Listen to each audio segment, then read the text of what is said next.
Good morning. What's up? How are you? Good. How are you? Good. I got your oh, look at my pink shirt. I forgot I was wearing a pink shirt. What's on it? Looks like a sloth or something. Or a Rodney giant- Dangerfield. How you Love doing? Rodney Dangerfield. And welcome to everybody that's tuning in. Happy Wednesday. How are things shaking over in your part of the world? I'm fired up. Yeah, my son's been asking to go for a morning run. So like 6:45. Can you hear me? Yeah, you're good. Yeah, 6:45, and I'm not used to that time at all. And so it's like, I don't know, like it's a wild thing, right? Because I like hated it day one. I hated it. Yeah. I hated it. And then it's like, I can't hear myself. Let me turn that up. Okay. Yeah, I hated it. And I'm like, this doesn't feel good. This isn't right. So why does it feel so good? Like yesterday, like in the afternoon, I felt great. This morning, I feel great. Why is something like that feels so? I don't understand. Like any morning routine, I hate. I hate morning. I hate the morning. And then somehow it's like making me feel better. Maybe it's the aspect that feels like effort. Okay. It still feels like effort. Yeah. But like sometimes, it goes back to what we talked about a few weeks ago about, there's multiple timeline versions of us. There's the one we're humanly experiencing right here, right now. And then there's like the highest timeline version of us.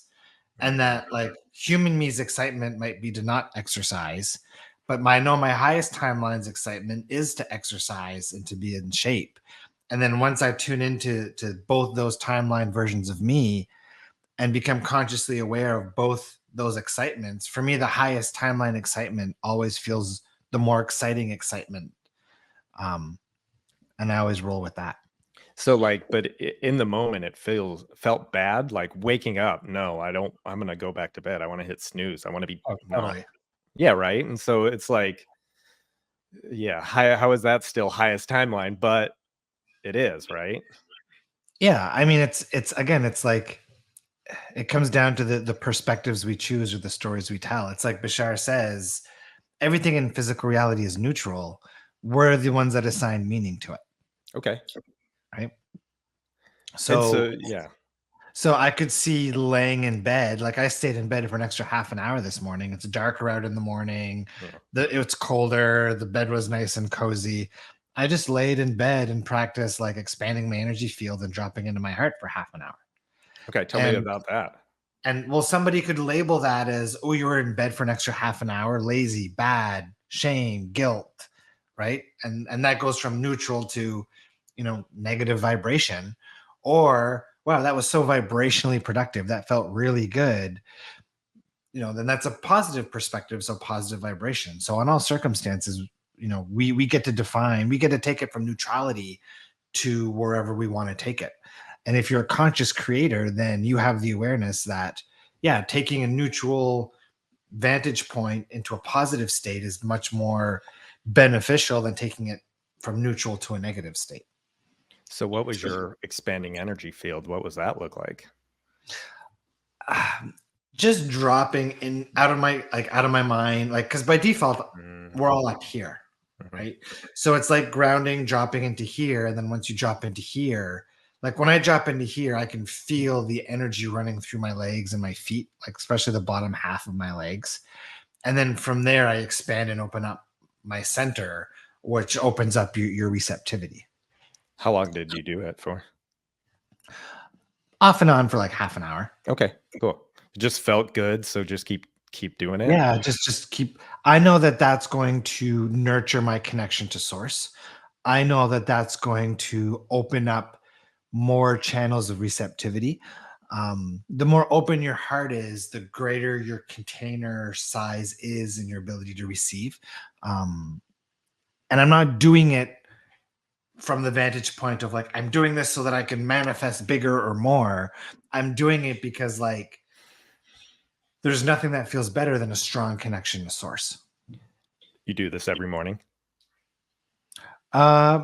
not every morning. It's when I feel inspired, right? Right, So exactly. the last couple of weeks, I've done it maybe 2 or 3 times, but I've slowly been noticing that I've been doing it more and more. Hmm. Do you think like just because of the weather change, or like I mean, are you just trying something new, or is it new? Just my natural evolution and unfolding. Sure, Yeah. that's really nice. Like, yeah, I mean, because I wanted to ask you more morning practice stuff just because it's on my mind. Ooh, you're having real coffee today. And it's good too.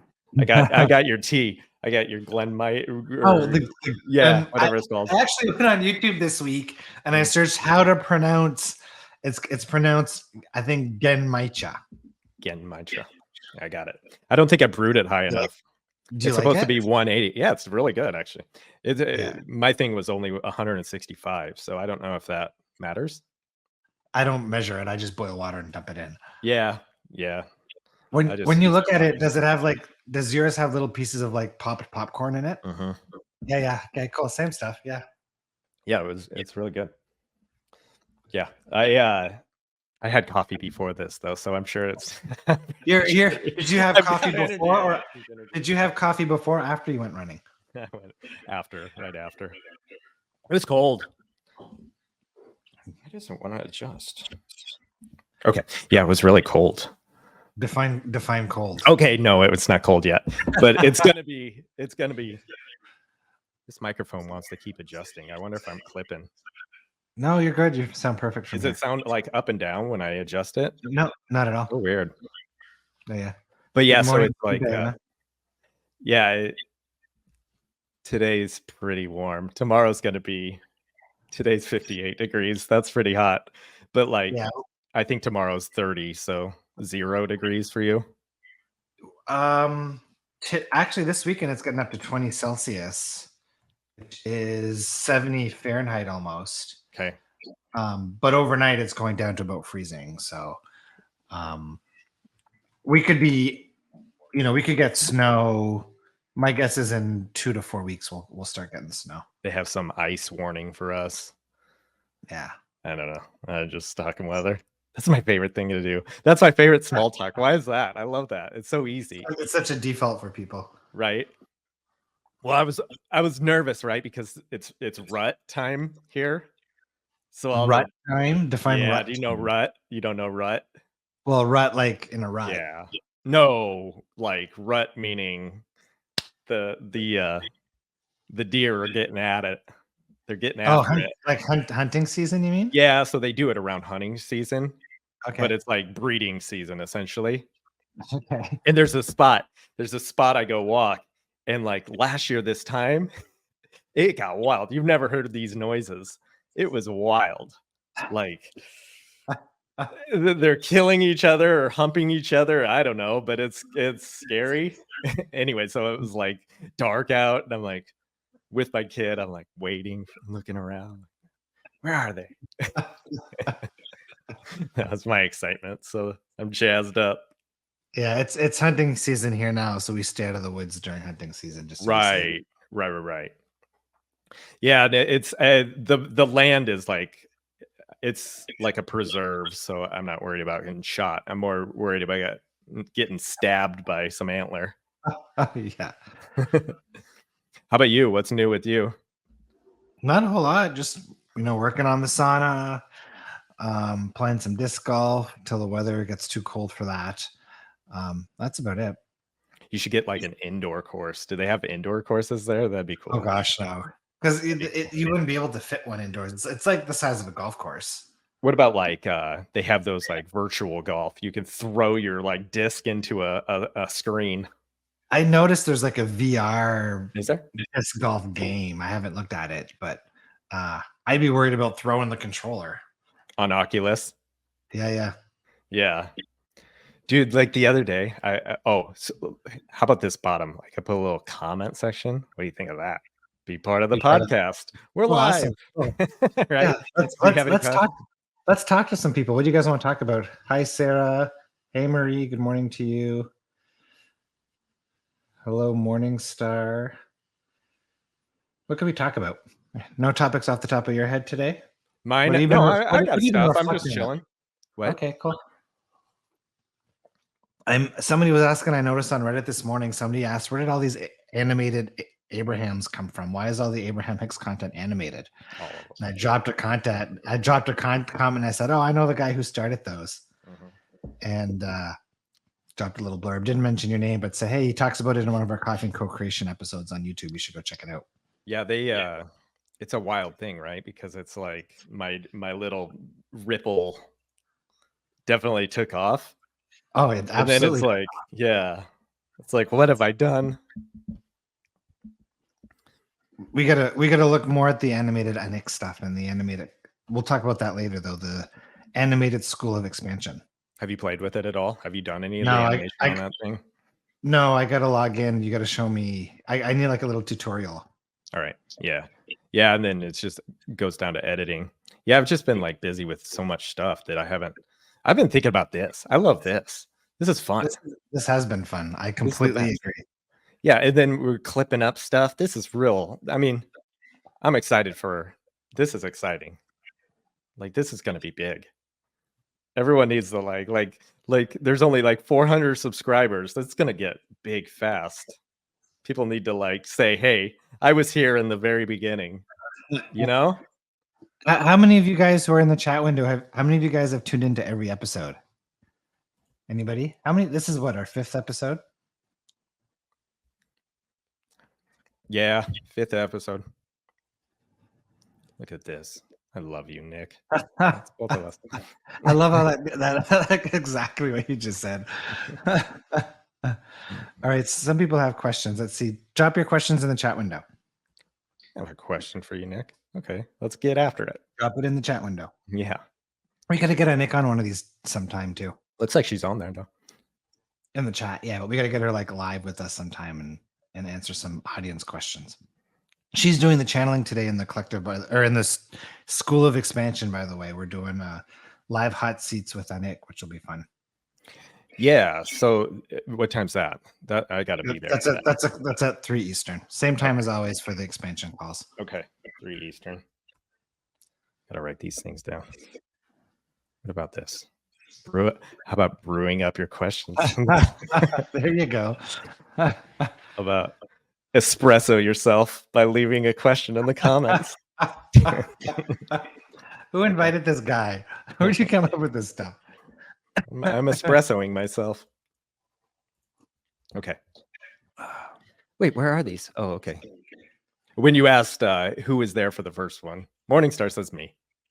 My first. Yeah, Diana's on her first call. Welcome, Diana. Okay. All right. Donatello, how can I chill out more? Okay. Let's go to this. I would say the answer lies in the question. I'm going to answer the question with a question. And the question you want to ask yourself is,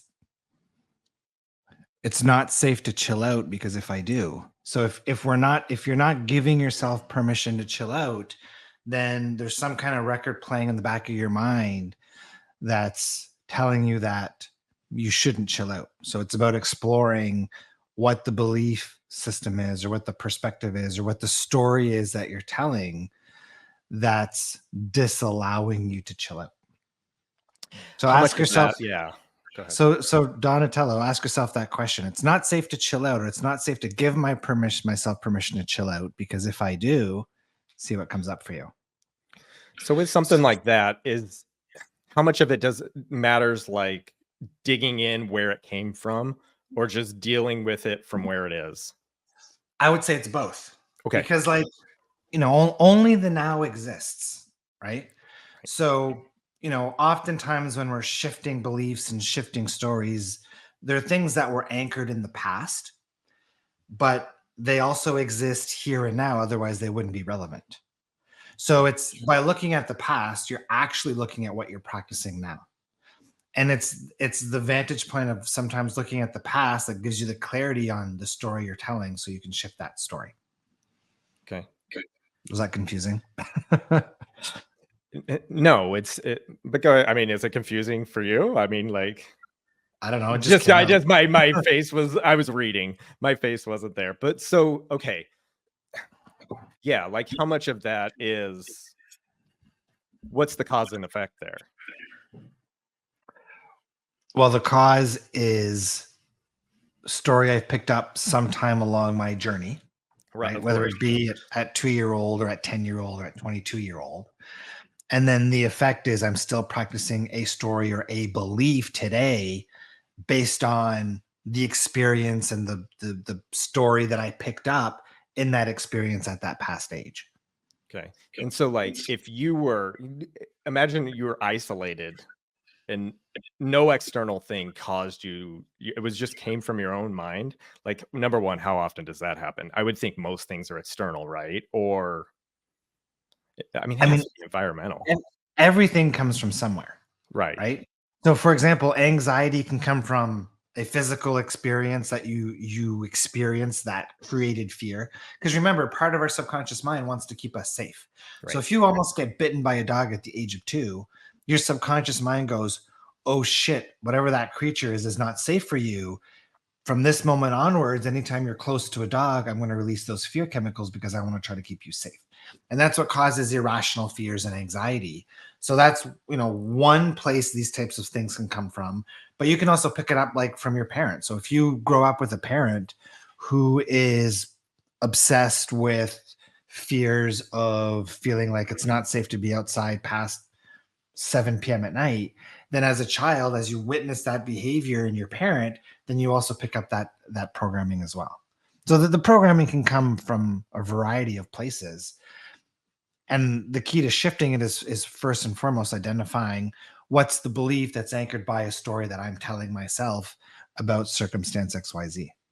Right. Yeah. See, that's just where I'm like with parenting, I'm freaking out. So my 11-year-old, we're like, he's so brave and wants to run like in these like it's not sketchy, like dangerous, like I'm gonna get murdered, but the sidewalk's gravelly. And I'm like, the sidewalk can't be gravelly. I'm gonna fall and break my leg. I've got all these fears where he just doesn't.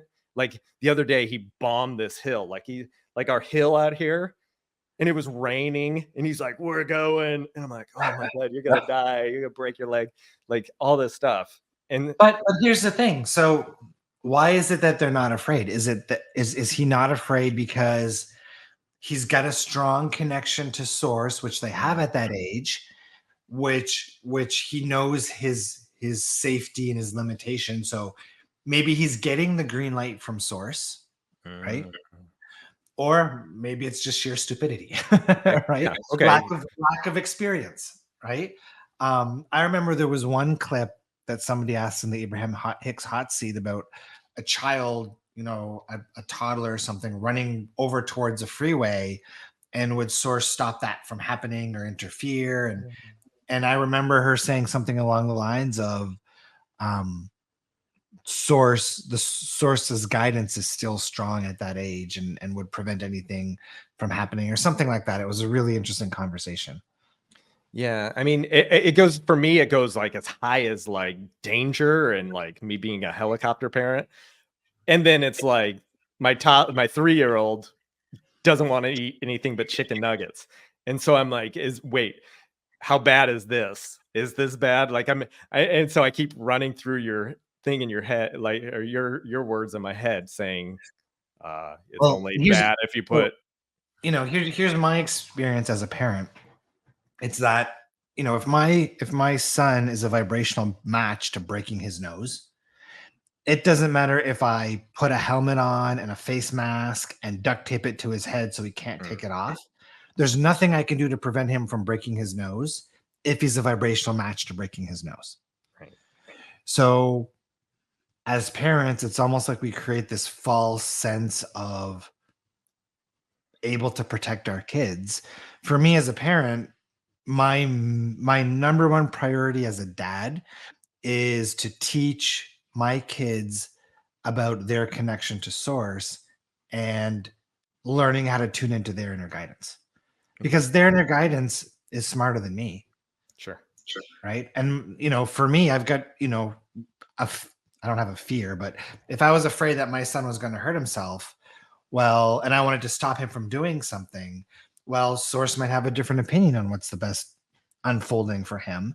And who am I to get in the way of what source is dictating as the path of least resistance. So in your house, do you use like source? Do you say source? Like these are the words you use, or I don't know, No, inner I guidance? mean, when Nick and I talk, we use source or inner guidance. Okay.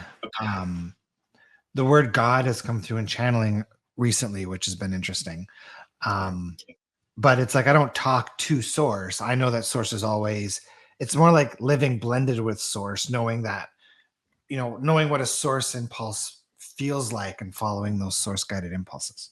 Yeah, I'm just talking about, I mean, how old's your son? He's 12 Yeah. or 10. Well, sorry. But yes, so it's like, to me, like, what words can you use? But I guess that's your own But him, interaction. like, You know what to do there. like, so my son, he was, he sees spirits. Oh yeah. Until he was like 8 or 9, he would wake us up most nights because he was seeing spirits in his room and wanting to sleep on the floor at our place, in the bedroom. So he's always been very connected, seeing spirits, and he'd share his experiences and stuff. He's been on some of the collective live calls. He's totally open and totally gets this stuff. I think a lot of kids do. My daughter gets it too in her own way. Sure. So I think kids are very connected, if we are open to their connectedness. Right. Yeah. Okay. That's really good. Yeah. And I used to do remote viewing exercises with the kids, and they would eat it up. They were so good at it. It was See, so that was much my fun. favorite thing. I gotta figure out a way to work that in here. The one time I did it, like I can never do it, like I can never tap into it. But I watched you do it with Caroline one time. Oh my gosh, it was so good. Oh, Yeah. And what's fun too is I've taught remote viewing at and with live audiences and stuff, and people who don't know what remote viewing is or how to do it. And I would take them through the stages of doing a remote viewing with a blind target. And then all of a sudden, like I remember one year I did it, and the blind target was like a snowman. And like some people had sketched the snowman, people ice cold winter, and people who had never done anything psychic or even believed in it before were tapping into it. So it's a lot of fun. We did a few of those actually in the collective years ago. yeah. I was there for that. I mean, it was like so close to magic that I was like, oh, I can't explain that one. That's so fun. Yeah. All right, more questions. I realized today that I have both negative and positive feelings about a subject. Any advice? So what comes to mind is, so the wording here is interesting. So, and this is how most people would word it, is I have negative and positive feelings about a subject. And I would reword that to I am creating positive and negative feelings towards a subject, because all negative feelings and all positive feelings are rooted in us activating them through our stories. So there is nothing wrong with having negative and positive feelings towards a subject. If your goal is to have dominantly positive on that subject and work your way out of the negative, then it's about asking yourself, okay, these negative feelings, I feel this way because, right? And then a belief or a story is going to come up. And then it's about choosing a different story, reframing that story to something that's more serving to you. Okay. I want to have more. I want to have follow up to it, but there's so many questions. Okay. How about should I go about going all in my faith? I'm trying my hardest to trust the process. That's fascinating. Yeah, the whole thing about trust comes up a lot. And what's interesting about trust is, what do you need trust for? Is it, for a lot of people, the trust is trusting that my desires are going to show up, which is attachment to outcome, right? So a lot of people throw the word trust around. And whenever somebody throws the word trust at me, I typically dive into, okay, so trust, explain to me, what is this trust that you're looking for? And for a lot of people, it might be like awareness that, trust is like, goes hand in hand with the belief or story that there's some kind of doubt involved. So for me, like, trust isn't a thing, because like I know without a shadow of a doubt in source and my connection to source and the mechanism of synchronicity and all of that stuff. For me, all of that stuff, because of my life experiences, is so 100% concrete and real that like the concept of trust isn't even on the table. Okay. And so, like, is it a feeling for you? It's just like your trust is it past experiences? I guess it's a combination of maybe past experience, Like, or you just it's a feeling. so when you woke up this morning, Right. was there any questioning that the sun was going to come up? Right. No, there you go. Did you worry about trusting that the sun was going to come up? Right. No. No, because it just does. It just is. There's no need to reflect on whether the sun's going to come up or not and trust in it, because you know without a shadow of a doubt that yeah, the sun's going to come up. It has probably for who knows how many millions or billions of years. So I would say that if there's a need of trust, if there's a seeking of trust, then there's also a story going on in your mind of that's fueling some type of uncertainty or doubt, and to explore that uncertainty or doubt um, in order to achieve maybe that deeper level of trust that you might be looking for. And so with that, is it like more of a blanket? I mean, like for the most part, are you having this blanket, everything's going to be fine, this big trust? Or is it an intuitive, like turn left here, you It's, know? it's like it's like a knowingness. It's like, you know, when you're in these really high states of alignment, when you feel really connected, it's like this almost this invincible feeling, right? So it's like when you live in alignment frequently enough, it's like that feeling almost becomes the default. And it's not invincible like, oh, I can go, walk in front of a tank and not get crushed. Like Right. it's more of a like, it's just this pure unconditional love feeling, knowing that everything in physical reality is going through a perfect unfolding and I'm just here to experience it. And any part of us that says that it isn't a perfect unfolding is that inner critic part of us that's disconnected from source. Yeah, that's really good. I don't know what to say. We discuss health anxiety after a loved one passes. Okay. That's Yeah, I heavy. mean, but it's again, all anxiety comes from the same place. It comes from a story that's being told. So it's about exploring the unsafety because anxiety is a belief in the possibility of unsafety. So it's asking that question, that anxious feeling, that unsafe feeling, I feel this way because, and then seeing what comes up, and then you start working with that story. Okay. So like with this, is it like I mean, eventually you want to get to it's a celebration of that person's life, but I mean, it probably doesn't feel like that right away. I mean, you're missing that person. Yeah, I mean, there's a lot that can be talked about around transitioning. Sure. Um, I think for most people, the grief comes from this perception that that person is no longer exists. And yeah, that person no longer exists from a physical vantage point, but they still exist just as much. You just can't taste them, touch them, smell them, hear them in the traditional sense. Now, I've got a friend, Cindy. I remember one time I was sitting on my couch and she said, "Oh, Nick, there's somebody sitting next to you." I'm Hmm. like, "What do you mean?" And then she described the spirit to a T, and it was like a relative that had transitioned. And she said stuff that like you knew it was like spot on. Wow. And she said, "Oh, he just wants you to know this, that. You're doing a great job with this, that, and the other thing. Keep up the good work." So like transitioned is just moved on from the physical, and none of us are meant to be here from for eternity in the physical. We are meant to transition back to source, and I'm sure we come in and out of the physical as we evolve, but we are truly infinite beings. Do you have a lot of friends that are, you know, I don't know what's the term to see energy? I mean, my son can. Okay. I don't think he's 12 now. He hasn't talked about it as much in the last couple of years, so I think it's kind of faded into the background a bit for him. Mm. Um, I would say I know a handful of people who can do that.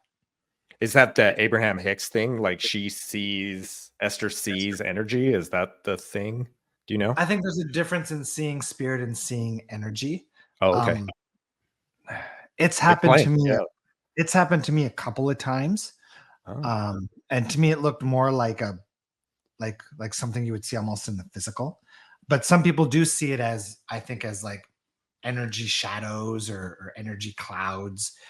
I remember once Nick said she could see a spirit baby behind me in a restaurant. So I think different people feel, sense spirit in different ways. Like you actually saw a physical like thing, or you saw like a I don't know, a It Taurus was it field. was literally it was like a day or two before my son was born, and it was in Mm. the morning, and I was just waking up, and my eyes were half open, and it's like I saw this figure sitting in like the windowsill, in the bedroom, and then when I saw it, it kind of jarred me, and then I closed my eyes and opened them again, and it was gone. But like I completely distinctively remember, and it had something to do with, my one of my son's spirit guides or something like that.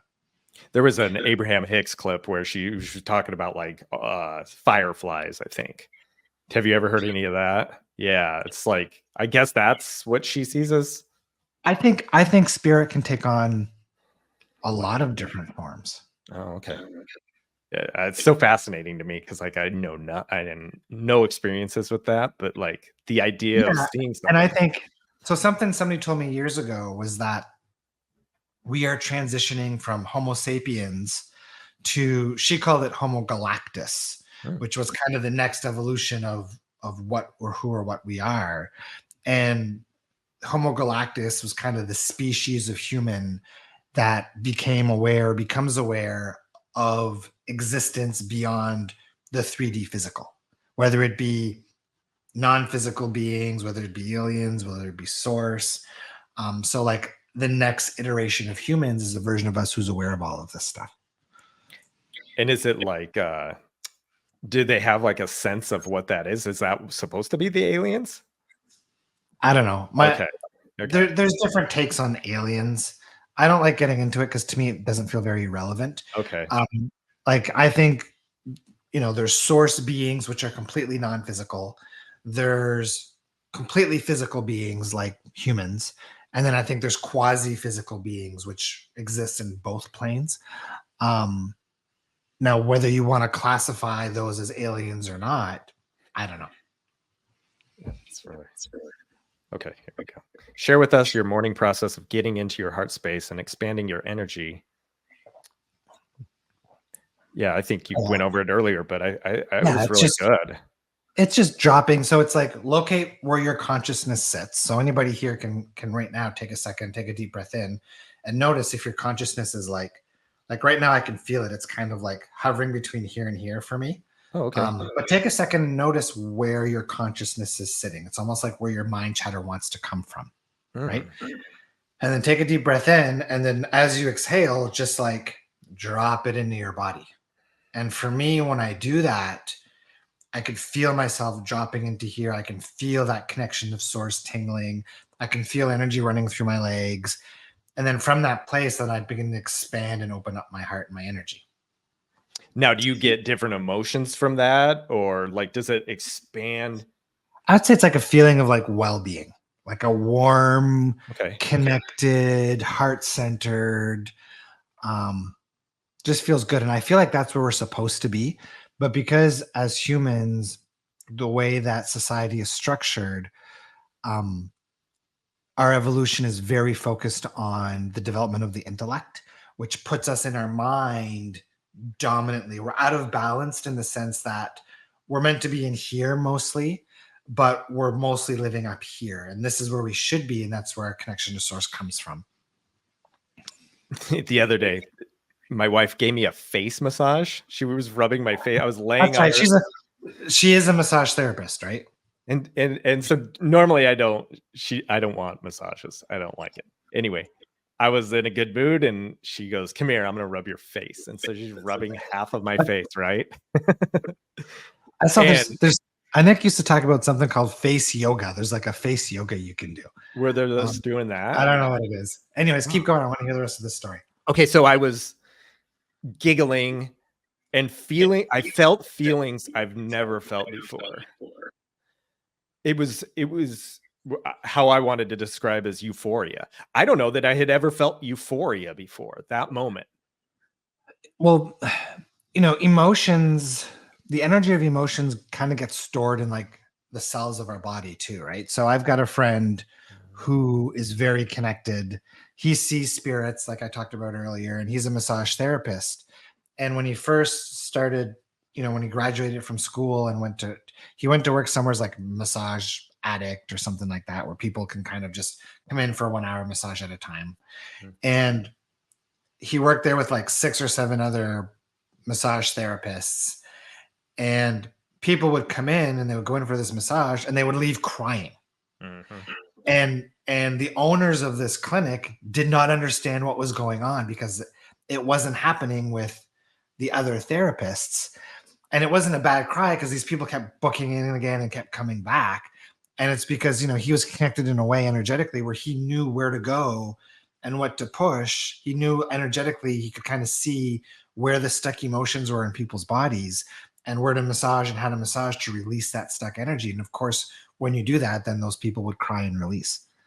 Yeah, it was literally like a release. I wasn't crying, but I was giggling with euphoria. And so, can we get that on video next time? Who wants to see Nick? Who my wants to see face was all Nicole like, it giggling felt with like euphoria? it did. I felt like I had Bell's palsy. I was like, just half of me was like droopy. It was so relaxed. I had to I go, you got to do the other side. I got to balance this out because I can't handle this. But okay, so think of I guess I had always thought I felt every emotion, but I've never felt that level of emotion. And it's like how you were describing, you were going into your heart, you were like out of your head, and I assume I was out of my head because it just I've just never felt that. And so it was like And the there's ultimate expanding. a lot of people are kind of stuck up here, right? Yeah. So when people are in fight or flight, when people experience trauma or a lot of anxiety, you're stuck in your head. You're up here all the time and you can't process emotions, maybe a little bit, but you have to go down here to feel, right?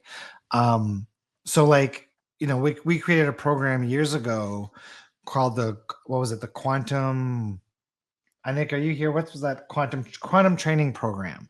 Okay. And it was about, getting people, there was 4 steps. And the very first step was training people to get grounded because most people aren't living grounded. Most people are stuck up here all the time.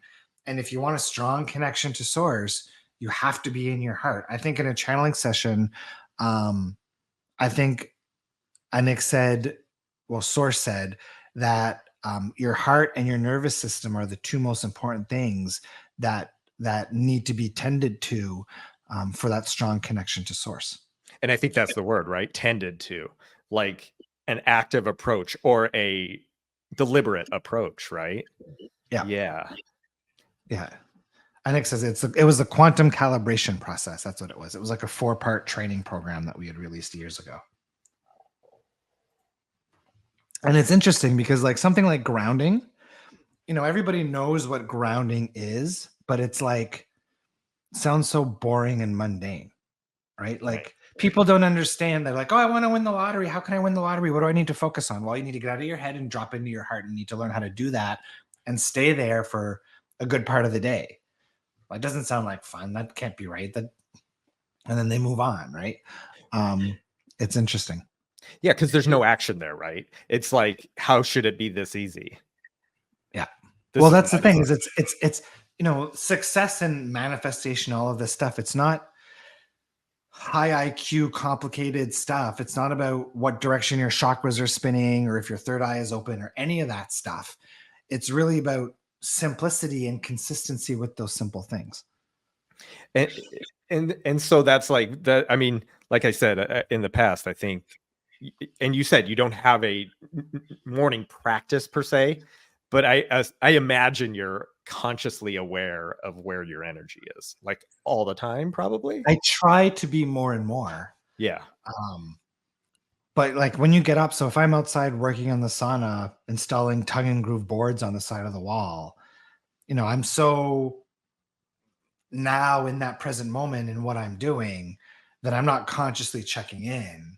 But when I have moments of space in the day where I find myself not doing anything and kind of sitting on the couch drinking a tea, that's when I'll do my check-in. And if I notice there's like density or a sticky point or a feeling of, we'll call it discomfort, that's when I'll tune in and I'll feel it out and transmute it. And so do you practice segment intending or some version of it? Not really. Okay. I know what it is and I've taught it and I might have played with it some. Something that was in that same calibration program was similar to segment intending, which was, I call it like regrounding. So there's a meditation in that training which help people achieve and hold that grounded state. And then once you really know what that grounded state feels like, then it's about re-triggering that grounded state as frequently as possible. So one of the ways was every time you step through a doorway, you could call that a new segment, take 10 seconds, pause, reground, and then hold and continue. So that's a little bit similar to segment intending, a little bit different. I think that's exactly what it is supposed to be. Yeah, in this segment, how do I want to feel? And she got done saying like how, how often is a new segment? I set my watch. I had done it. I was doing a video for it. And every half hour, I set my watch, a timer went off, and then I was intending how I wanted to feel. Yeah, I think the Abraham-Hicks definition of segment intending is every time you step into a new moment in your day, you intend, this is how I want this to play out. And I think that, there's a little bit of attachment to outcome there. Like there's a few things about doing it that way that disagree is a strong word, but I think a better way to do it is not intending on how you want something to play out, but intending on, as I step into the moment, this is how I want to feel. Right. And feeling that way is not about what's going on externally. It's about what's going on internally. So it's when you step into that moment, choosing how you want to feel and then tuning into that state rather than making it dependent on what's going on externally in that segment.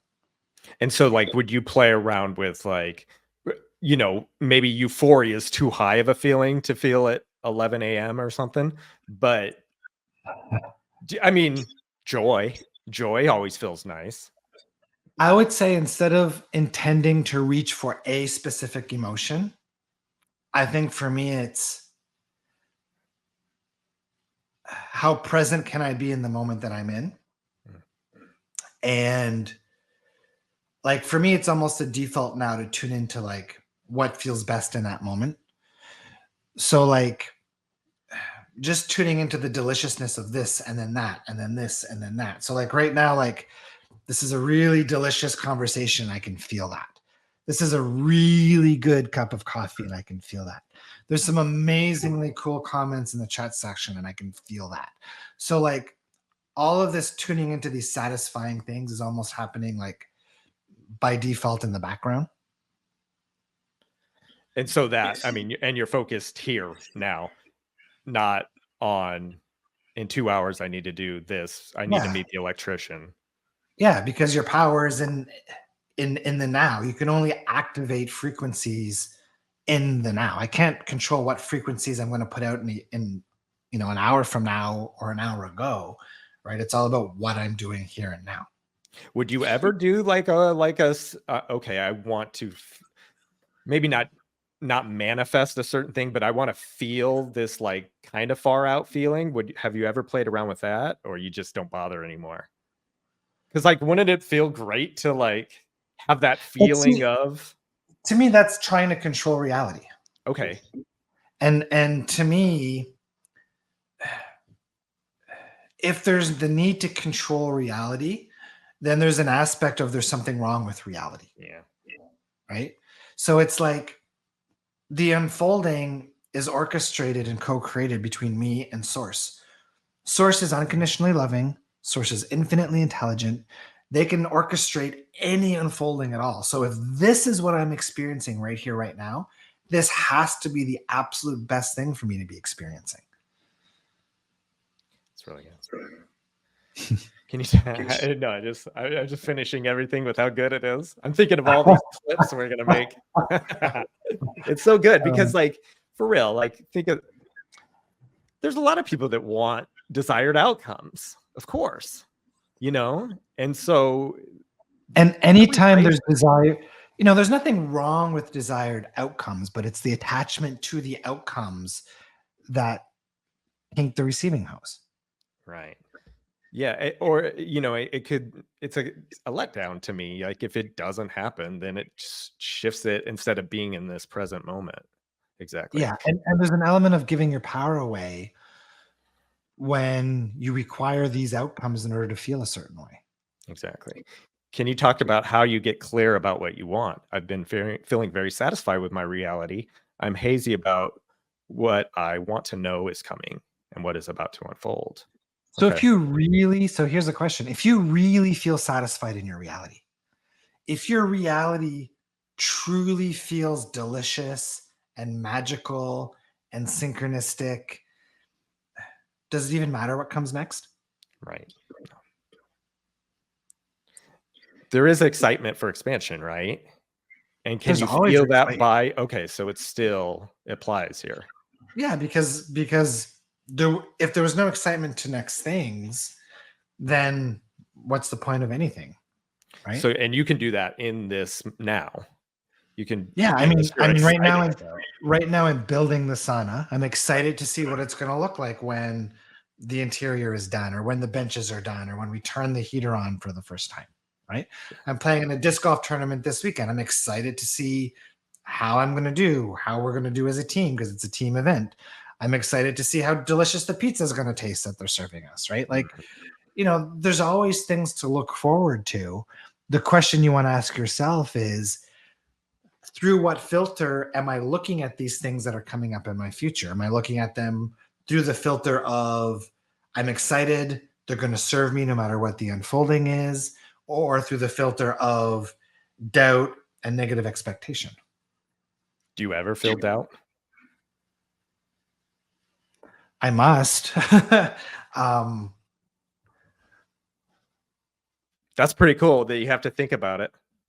yeah, not off the top of my head. Like, there was a delivery coming on Tuesday, the sauna heater. Or what day did it come? Tuesday, Monday, and it was like 3:30, and they stopped delivering at 4:30, and I was like, oh, I doubt it's going to come today.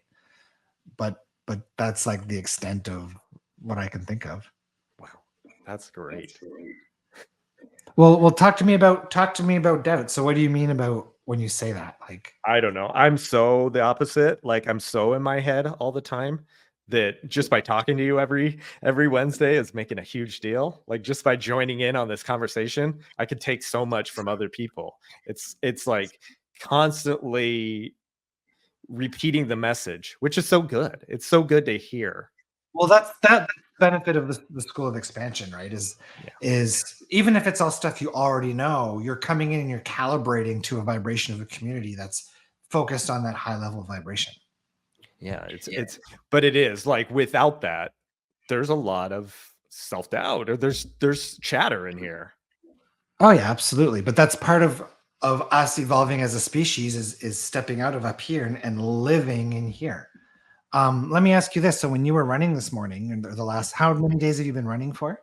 It's only been, well, in the morning, just 2. I've been. Okay. So here's the question. So do you consciously notice a difference in your mental chatter while you're running versus what afterwards, or later in the day? Yeah, so definitely later in the day. In the moment, I'm like, I was guarded because I'm just not. I've seen deer. I've seen like things with horns, and I am like, it was dark, so that part doesn't apply. But yeah, no, later, like that was wild, and I'm excited for this moment. I'm excited for later. It's less chatter, and how Yeah. much of that is maybe a physical draining? Maybe Well, not. I wasn't it is necessarily like, drained. I remember when I used to play competitive volleyball and stuff when I was younger, that the days that I did my homework after practice, I could focus way better than days where I didn't exercise and I was trying to sit there and do my homework. Right. And it's because physical activity, again, pulls you out of your mind, grounds you back into your body. Yeah, to me, it's this. constant reminder. Like that's really what the power here is. I feel for me, it's like this. Oh yeah, no, I mean all of this stuff is like working its way into my life, and I'm manifesting more like stuff I'm not even Well, here's really trying to manifest. Anyway, the crux of all of this, and this is what Source has been telling me through Nick in the last week, is that like law of attraction is just a distraction. oh, okay, It's watering down, and it's not to invalidate it. It's an important part of the journey because it's what led us here. But what's really important is not manifestation. What's really important is harnessing and developing and living integrated and connected to source. That's the magic. And that's what people really want. If if they could really tune in and really realize, that's what people should be looking at more than anything. right, and oh, it's so powerful. It's so like there's nothing right like it, right? It's how you were saying earlier. It's that trust. It's that knowing. It's all those things. It's all everything. It completely changes the way you experience physical reality. 100%. Yeah. Can we talk about how to not worry about when someone you love is hospitalized? That's tough, right? Yeah. So, and she says here, and be of greater influence, die processes, but falling back into worry. So, my belief is that our coming into physical reality and our exit from physical reality is also 100% pre planned, orchestrated by source.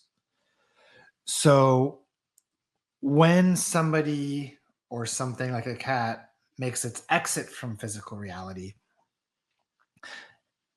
it's like it's destiny. It's when it was meant to happen. It was part of the unfolding, part of the plan since day one. Right. So and the word here, the key word here is how do you not worry. I remember Abraham saying something along the lines of how funny it was that when somebody transitions into source, that the physical people are worried about the source people, the source person that's now in source and transitioned, and they're perfectly fine. And the source person is worried about the human person. Well, source doesn't worry, but so there's this ironic, worry going on, this circle of worry when everybody's absolutely perfectly fine. And so do you feel like hanging on to like there's a mourning process, I assume? You're okay with that, right? Or not? Yeah, I mean, I think mourning is an absolutely natural human thing. If something happened to somebody that I love, of course I would miss their physical presence. Um, but I would also spend time connecting to their source essence and their source of vibration and tuning into that deliciousness too. Yeah. If within you feel great, but you feel as though there's something still there, whether it's fear, and you have done, oh, I'm not reading this very well. So she's clearing, right? Is your mind playing tricks on you, even though it's there, but you've cleared it, but it's still there? If you haven't, if it's still there, then there's still aspects of it that haven't been cleared. That's why we call the belief tree process the belief tree process, because oftentimes an emotion will have multiple roots, and sometimes clearing one root will clear out all the other roots, but sometimes you need to look at 3 or 4 different roots in order to get the bulk of what needs to be cleared. And so, like, how? Okay, so it came back up. I thought I was good for 2 months. It came back up. You just do the go, process again and clear go right that. back go right back into the belief tree process, Okay. right? Yeah. Sitting with the emotion, asking yourself, I feel this way because, or what's the story I'm telling that's fueling this belief.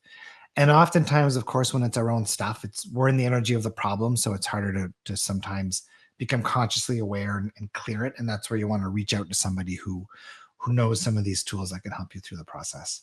How often does things like that come up where it resurfaces? Maybe it's not as strong, but it's still But here's the thing: is I wouldn't call it resurfacing. It's just okay. a different face or a different aspect of the same thing. Oh, okay.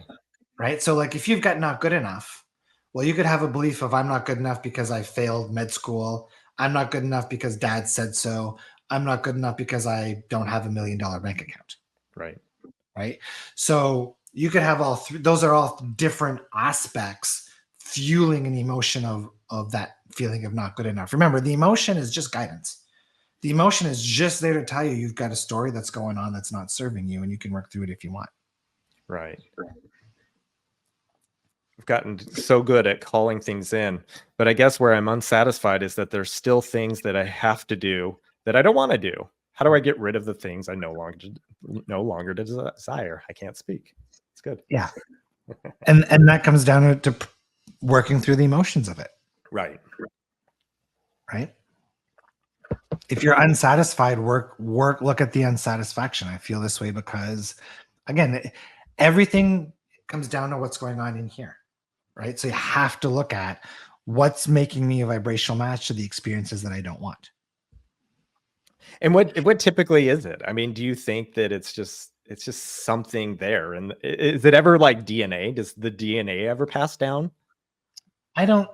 That's a tricky conversation. So I would say, based on my experiences with conversations with source and different things, yes, there's definitely ancestral vibrations that are passed down. Multiple times they've said, Onyx here, I'm here to work through some ancestral stuff that has been passed down through a certain number of generations. I don't know if it's in the DNA per se, Sure. but if your mom is practicing a certain negative vibration and you're sitting in that womb for 9 months, then yeah, you're probably going to calibrate to that vibration. Right. So yes, we carry things forward. On a grander scale, do we come in from source with the intention to clear out some of these things? Probably.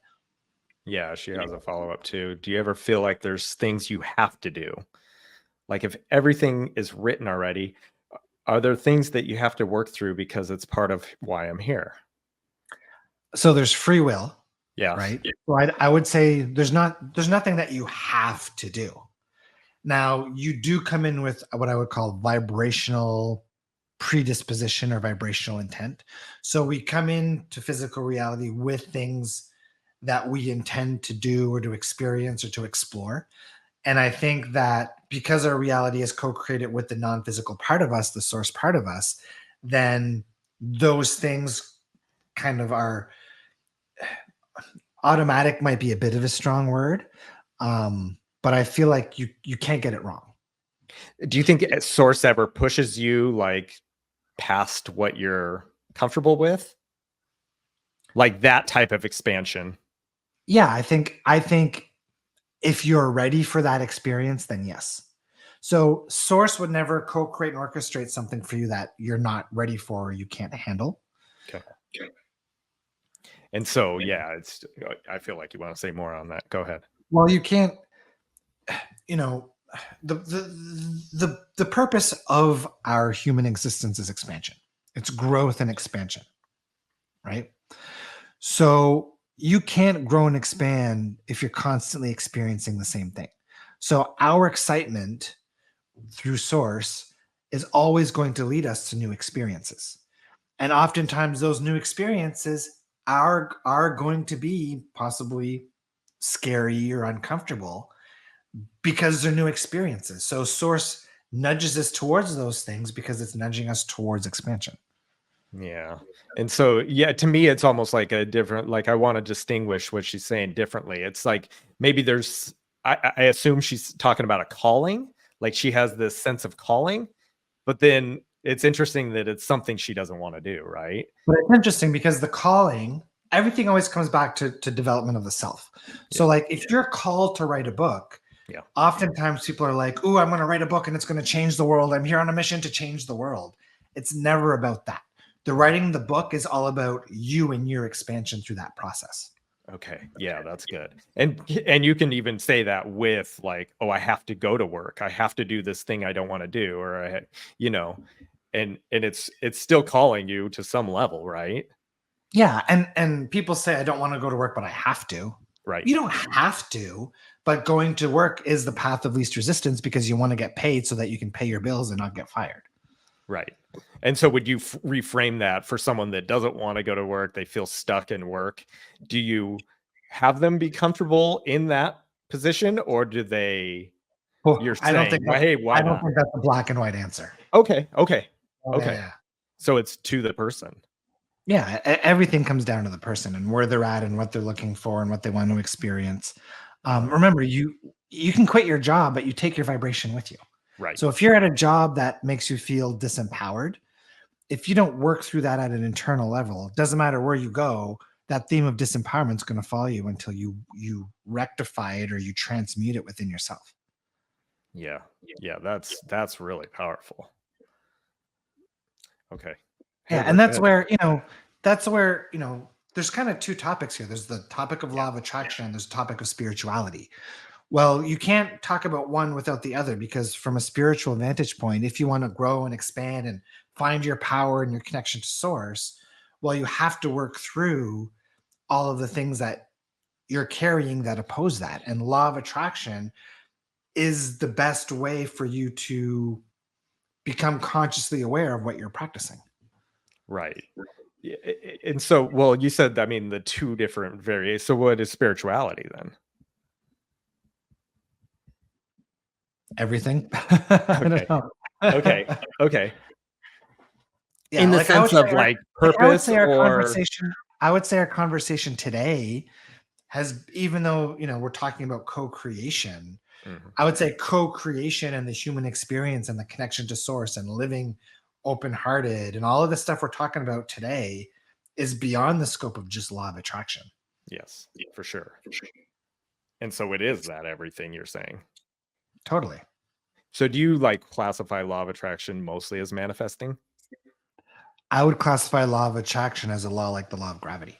Okay. So law of gravity is, whatever I pick up and drop, right, it's going to fall, right?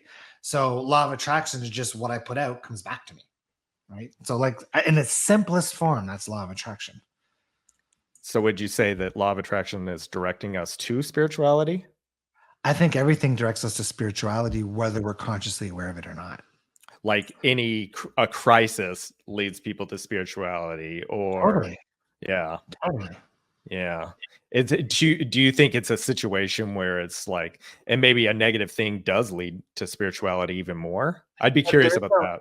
But there is no negative thing. Right. No, I know. But when you're framing a thing as contrast. Yes. Right? Contrast. So the entire purpose of contrast is to get us to gain awareness of what we're practicing so we can shift it. Contrast is the igniter to growth. Always, if we allow it to be, right? Because in the face of contrast, I can do one of two things. I can go, oh, I'm a victim. This wasn't my fault. This is everybody else's fault. Poor me. And I'm not going to grow from that contrast. And guess what? It's just going to slap me in the face again in a different way. Or I can look at contrast and say, okay, what part of me are the seeds to what is sprouting this experience? And what do I need to work through and grow and expand and learn from this so that I shift to a higher vantage point? Do you think taking ownership is like a big part of that step?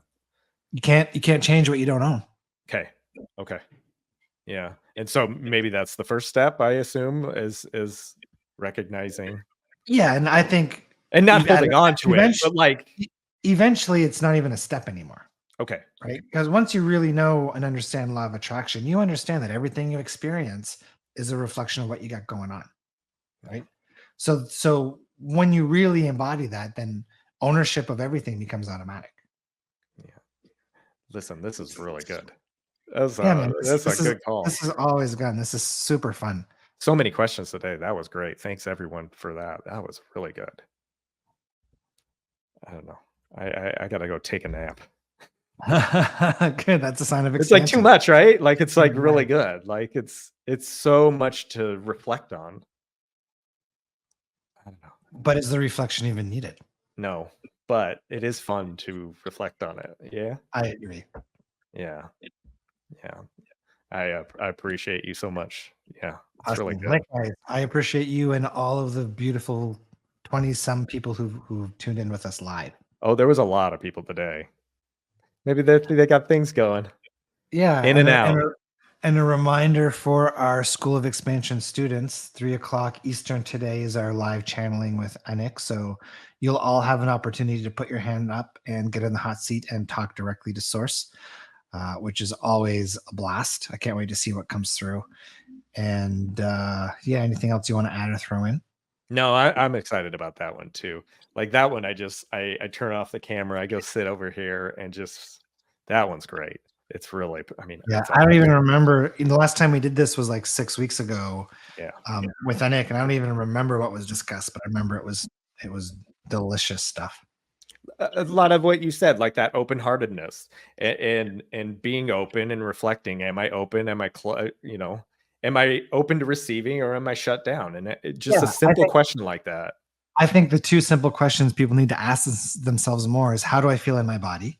Right? Do Yes, I feel relaxed or do I feel tense and rigid? And that's telling you whether, how open you are, how receptive you are, how resistant you are.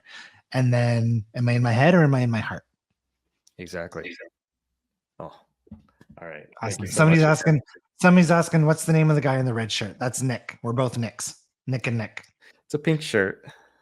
Is Usually it our coming names off are as red? no, it looks magenta to me. Yeah, Violet, magenta. magenta. Yeah, yeah, Cool. yeah. I wouldn't be able to focus if I had that on my shirt. I'd be too distracted. Awesome. All right. Thanks for tuning in, everyone. And we'll see you guys again next week. Same time, same place. Yeah, for sure. Thank you again. Awesome. Bye, everyone.